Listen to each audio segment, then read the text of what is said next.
विषय असतात नाही तुमचं डिपार्टमेंट आहे. काही करणे आमच्याकडे धक्क्याला लावा बघा.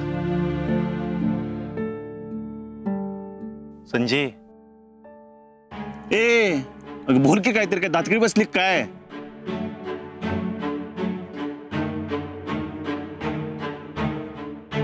म्हणजे बघ, मी जे काय बोलते ना ते गलत नको समजू.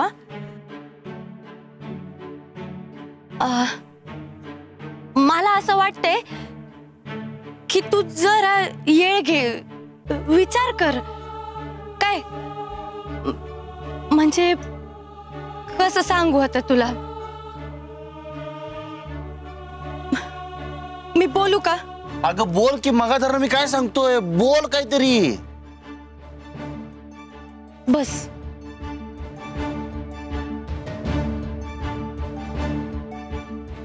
हे बघ सुजा, आई साहेबांच्या पण काही मनात नाहीये ती पोरगी, आणि अपर्णा पण काही ऐकणं झालीये, हाय की नाही?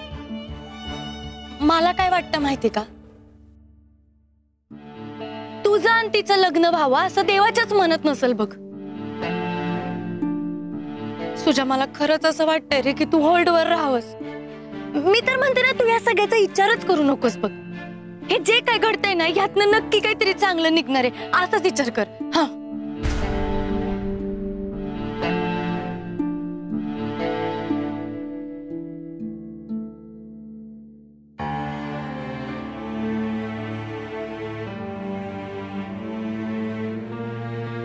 सुजा. सुजा, मी काही चुकीचं बोलले का रे? हे बघ, माझ्याकडनं काही चुकलं असेल ना तर म्हणजे तुला जर तसं वाटत असेल ना तर तसं काही.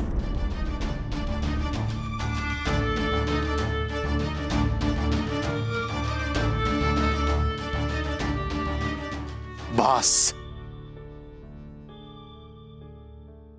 सुजा. संजय, काय प्रॉब्लेम आहे तुझा? सुरुवातीपासून बघतोय, जेव्हा जेव्हा आपण असा विषय निघतोय तो नकार घंटा का वाजवतेस ग? सारखा अडून अडून तेच. विचार करा, लग्नासाठी घाई होते, निर्णय घ्यायला घाई होते का काय?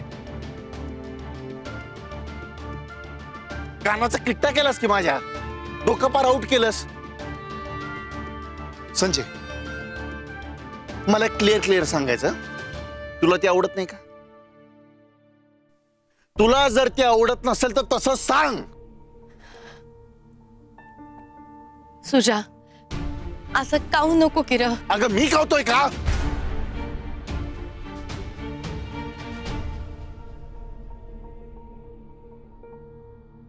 बरं, काम करू, चल. तू आता मला मुद्दे सांगायचेस, स्पष्टपणे मला पटवून द्यायचंस की मी आपण अशी का लग्न करायचं नाही. Your time starts now. चल.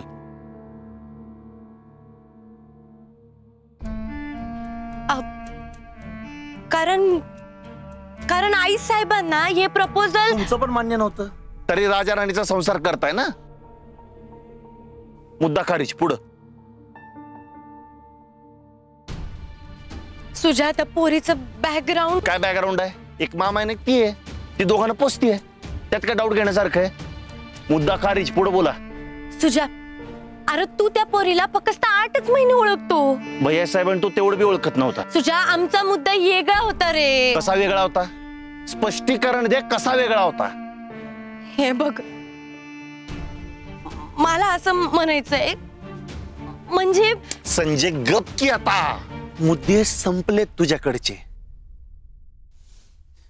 ती अपर्णा, अगं दरवेळेस संजूताई करत असते, एवढं वाटतं तिला तुझ्याबद्दल, तू बी त्यांच्यासारखीच निघालीस का? मतलबी. आजपर्यंत तुझ्या प्रत्येक संकटात तुझ्या पाठीशी होतो. माझं चुकलं, विश्वास ठेवला तुझ्यावर. सुजा. सुजित भाऊजी. सुजित भाऊजी म्हणा, वहिनी वहिनी साहेब. अर्थात हेही नातं तुम्हाला जड झालं नसेल तर